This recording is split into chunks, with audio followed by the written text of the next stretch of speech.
of the IT, BPM, or call center industries towards becoming part of the next wave cities.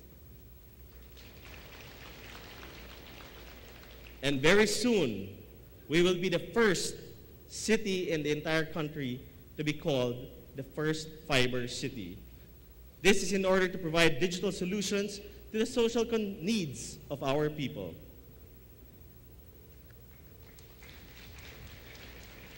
In Smarter Education, the city government scholarship program have already granted an assistance to 592 college students, and that is a 347 increase since we assumed office in 2013.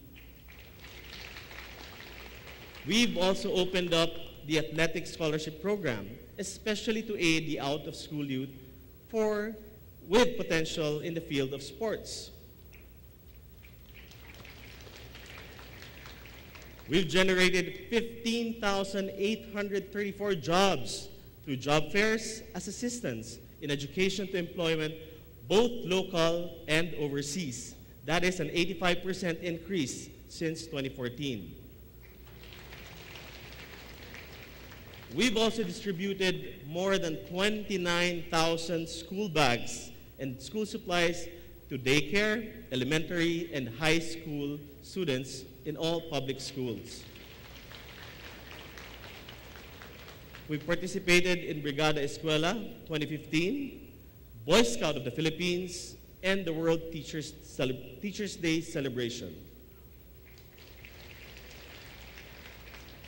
Our city was also chosen to be the venue of the first leg of the Project 888 of Yes Pinoy Foundation, with no less than its chairman, NYC or National Youth Commission Chairman, Ding Dong Dantes, and attended by almost 2,000 students from all over the region. Bigyan po natin ng palakpakan ang kabataan ng lungsod ng Kawayan.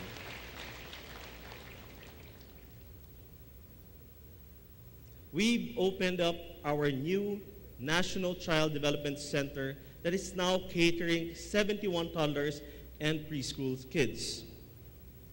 Our City Mobile Library has served more than 8,220 students in 36 private and public schools. And our new city library is almost in its completion towards an innovative center of education and research and development. In Smarter Healthcare, we led the Interlocal Health Zone, District 3 of Isabela Governing Board, to coordinate with all the municipalities within the 3rd District to provide a better healthcare service. Our Rural Health Unit, number 3, is already almost in its completion to cater the health needs of the Tanap region.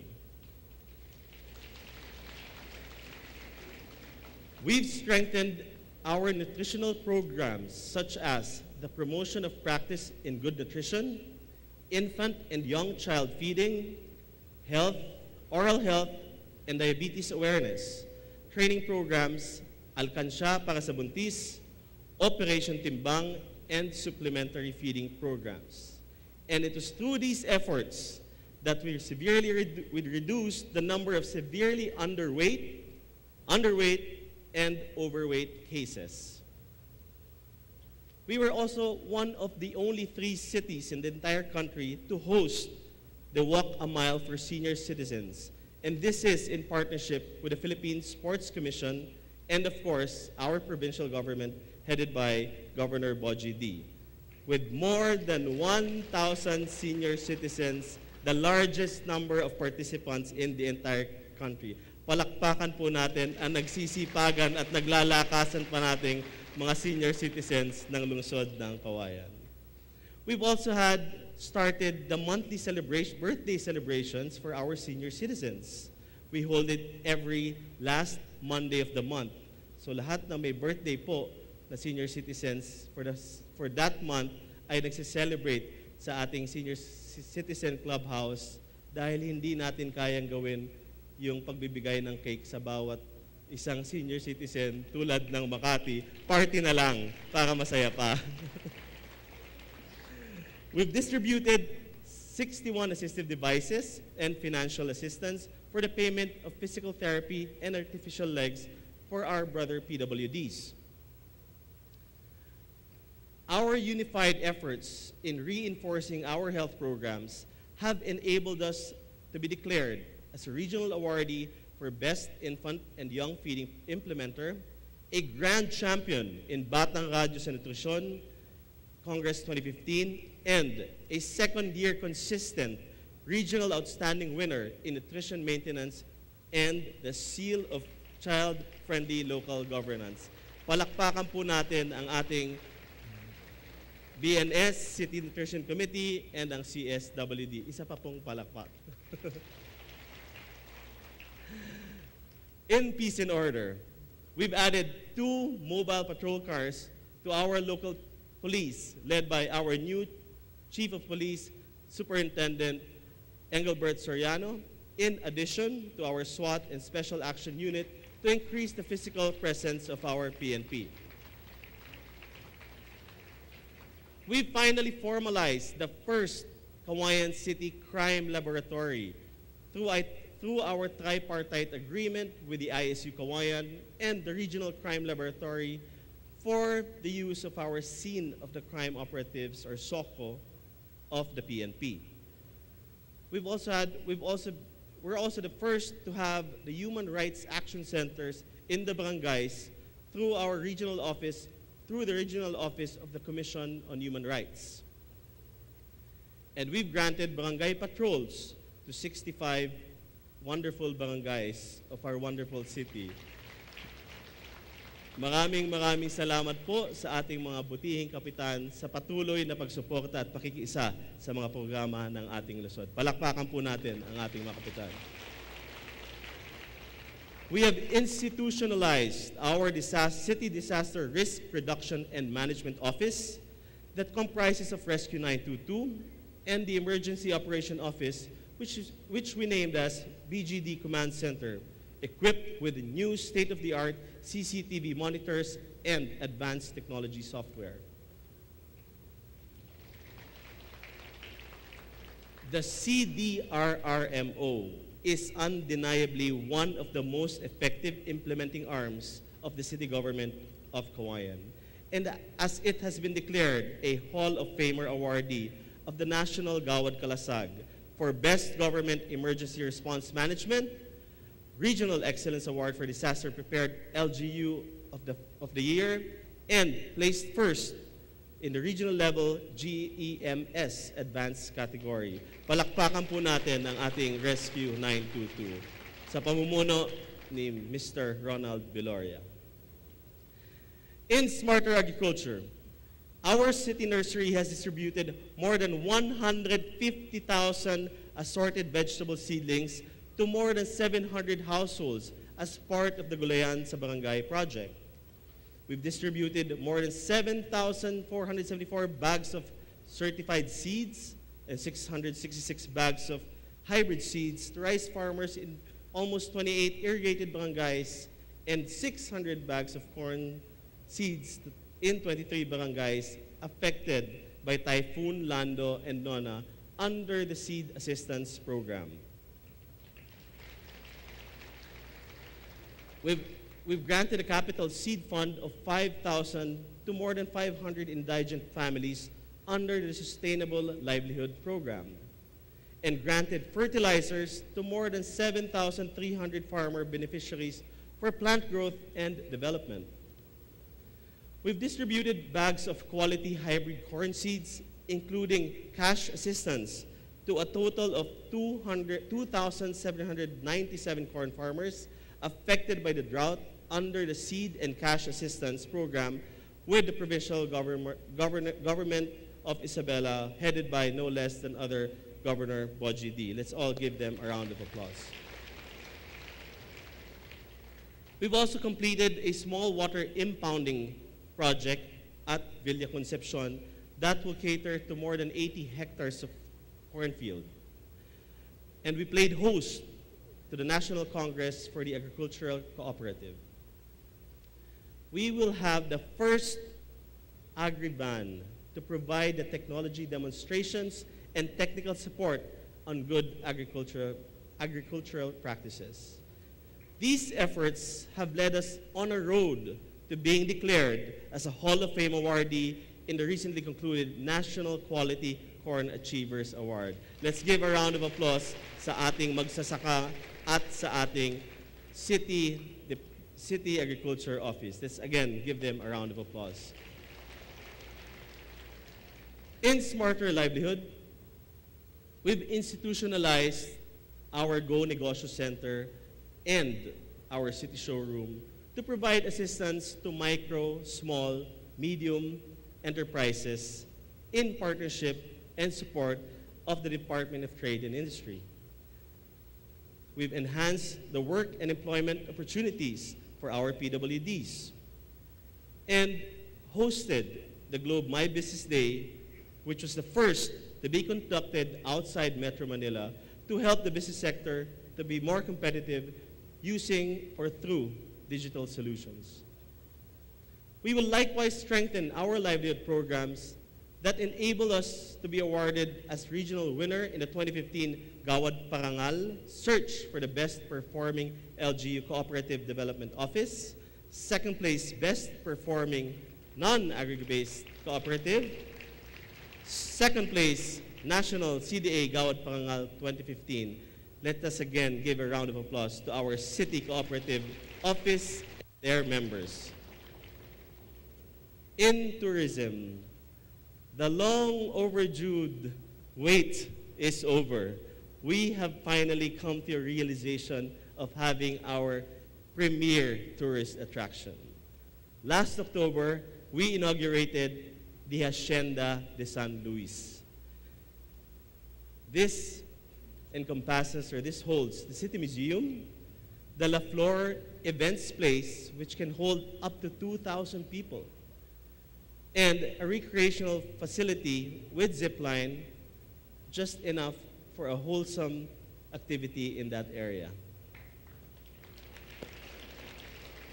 And I would like to make special thanks to San Miguel Corporation for making this possible. This is one of the major accomplishments of a private-public partnership project. Let us again give them a round of applause. We will have more attractions in Hacienda de San Luis, such as a jetty port, horseback riding, a Cagayan River cruise, and a science centrum, thanks to the Tourism Infrastructure Economic Zone Authority, or TIEZA, and again, the DOST, who will support us in this endeavor. We've confirmed our ties or our friendships with the city officials from the Rustavi City, from all the way from the Republic of Georgia. And the first wakeboard park in the region is now open to cater water enthusiasts. We've had a very successful 14th cityhood anniversary and the Gawa-Gawayan Festival with the theme 1740, celebrating 275 years of the city. Maraming salamat po sa ating Director General Cesar D. Jr., JCD. Kawayan City has set a name as a Guinness Book of World Records holder for the longest parade of motorcycles with sidecars with a total of 681 tricycle. Palakpakan po natin ang ating napakagaling na mga tricycle drivers, ang Ropali Group of Companies, and of course, ang ating provincial government headed by Governor Boji D. Again, let's give them a round of applause. In Smarter Government, the DILG, together with Isabela State University main campus, conducted a survey where overall citizen satisfaction index exhibited a satisfactory performance of delivering the 8 basic social services of our city. We've conducted consultative meetings with the 65 barangays. Again, nagpapasalamat po ako sa mga partisipasyon at pakikiisa ng ating mga barangay kapitan.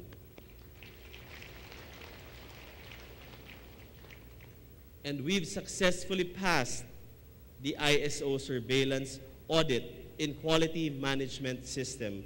Palakpakan po natin ang bukod tanging city employees ng rehiyon na ISO certified. Yan po ang city employees ng ating gobyernong local government ng Cauayan. Palakpakan po natin. We've also enhanced the use of the city ID as a GCash-enabled ID. We will enhance our delivery of services through the use of technology by creating Tech for Ed centers in barangays to provide technical and digital solutions in education, employment, entrepreneurship, towards economic development in line with the new Sustainable Development Goals. In infrastructure, our continuing road concreting and road widening projects, installation of floodgates, additional 50 units of core shelters, and additional state-of-the-art CCTV cameras and streetlights around the city.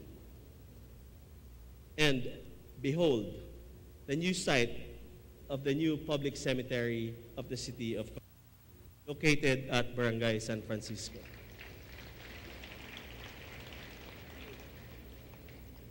Hindi po private yan. Yan po ay pagmamayari ng ating city at ito ay public cemetery. The Rescue 922 substation in Barangay Villaluna to cater to East Tabacal and forest regions. And the first footbridge in the region with elevator for our senior citizens and PWDs will soon rise in front of the newly constructed Cauayan Public Market, now named Primark, under the Private-Public Partnership Program. Our flagship programs in 2016 include the first ever Cauayan City Sports Complex. This is in preparation for our hosting of the 2018 Cabraa. Our Bagsakan Center, the construction of the PWD Center, relocation of the Regional Trading Center, a new site for the Hall of Justice, a construction for modern slaughterhouse, development of wastewater septage treatment facility under, again, a PPP, and construction of more diversion roads so that we won't have any traffic in our city. 2015 was indeed a year of progress in our city. But there is more work to be done. Kaya po, mga minamahal kong Cauayenyo, samahan niyo po ako sa 2016. Magkaisa po tayong itaguyod ang ating layunin, maging ideal city of the North, ang Cauayan City. Mabuhay ang proud Cauayenyo, mabuhay ang lungsod ng Cauayan. Maraming salamat po.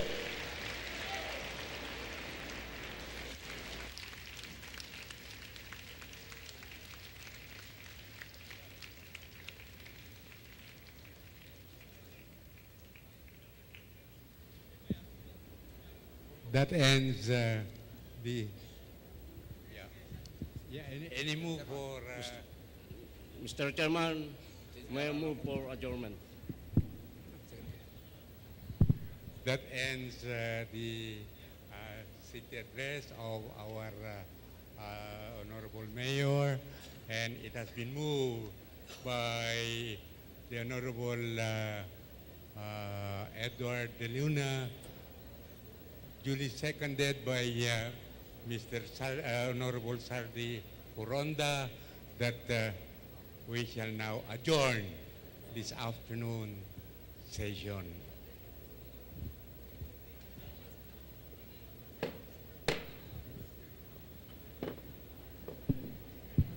Wala na. The next part is documentation and picture taking with the city mayor. First to be called is the for photo with the city mayor is the members of the city council Members of the City Council, at the stage, please. Ikaw na. Tuloy mo na. And followed by members of the family of the Honorable City Mayor Bernard Faustino, MD.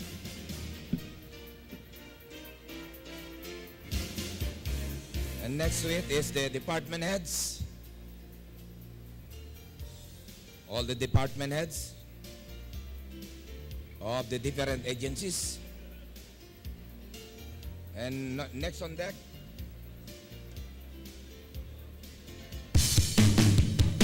is the academ, the DepEd. And number 5 is the business sectors. And number 6, NGOs, the religious sectors. Next to it is the national agencies. And next is the member of the judiciary. Number 10 is the barangay officials.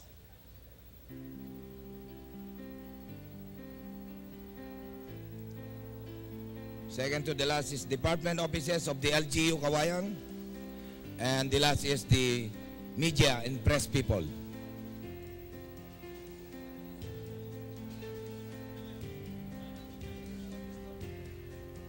Next is the members of the family of the Honorable Mayor, City Mayor Bernard Faustino, MD.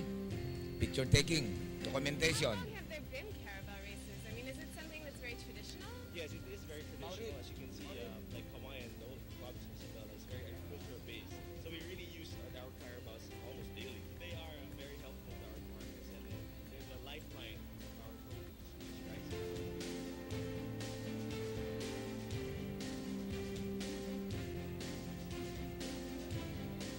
May panibagong accomplishment ang LGU Kawayan City. Ito ang pagiging Wi-Fi free ng lahat ng barangay.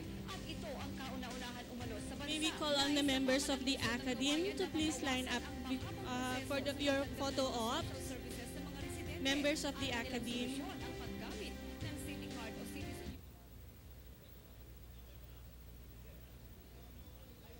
Yes, sir. Yes, sir. On deck are the members of the academe, all department heads from the Department of Education and the different schools.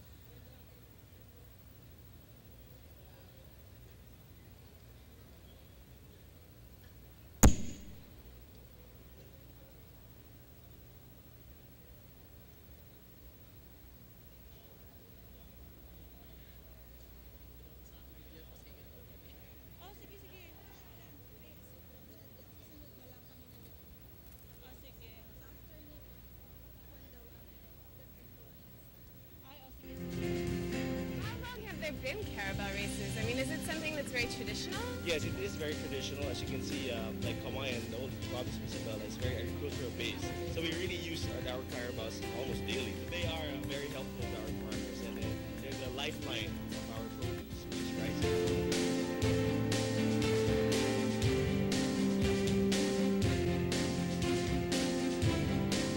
May panibagong accomplishment ang LGU Kawayan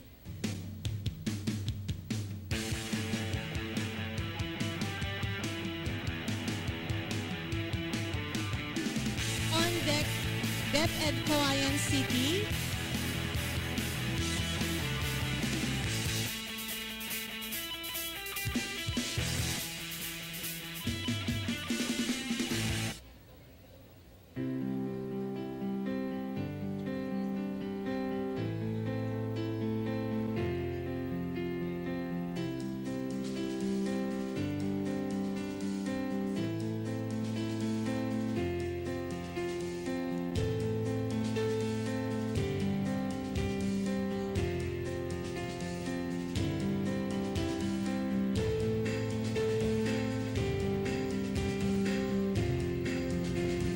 How long have there been Carabao races? I mean, is it something that's very traditional? Yes, it is very traditional. As you can see, like Kawayan, the old province of Isabela is very agricultural based. So we really use our carabaos almost daily. They are very helpful to our farmers, and they're the lifeline of our produce.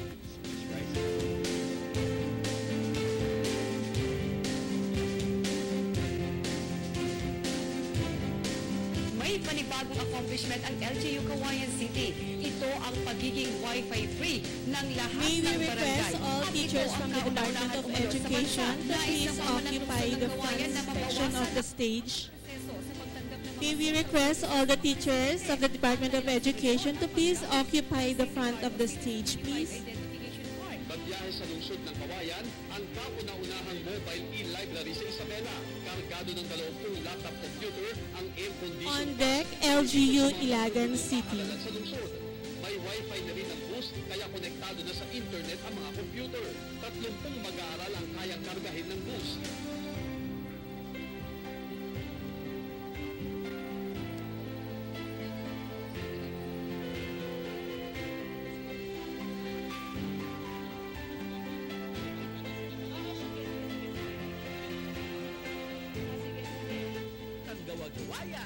On deck, the City of Ilagan. After the City of Ilagan, members of the BCLP. Of 685 motorbikes, I'm very pleased to announce that it's a brand new Guinness World. Lahat ng proud Kawayan yung mga tricycle drivers. Tataas natin ang bandila ng Pilipinas sa Guinness Book of World Records.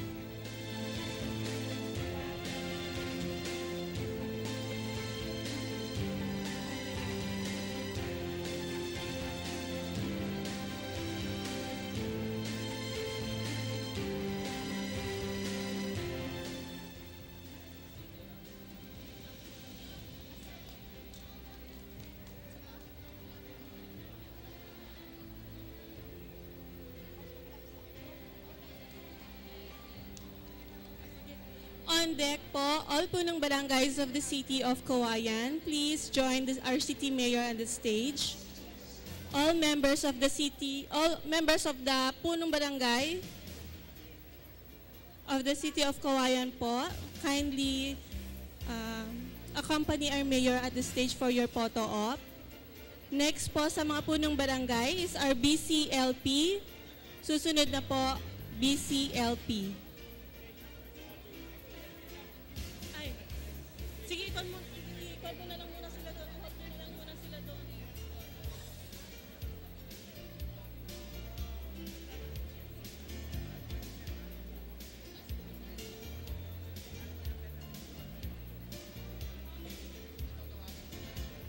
Sunod sila sa BCLP. Ay, kasi nasa sige. After ng BCLP, siya.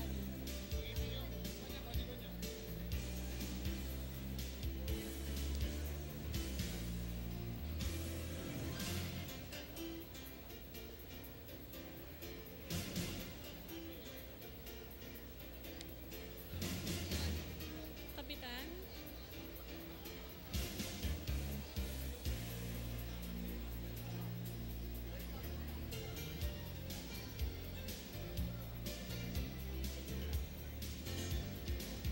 After po ng BCLP, may we invite the judiciary, lawyers and prosecutors po, after po ng BCLP.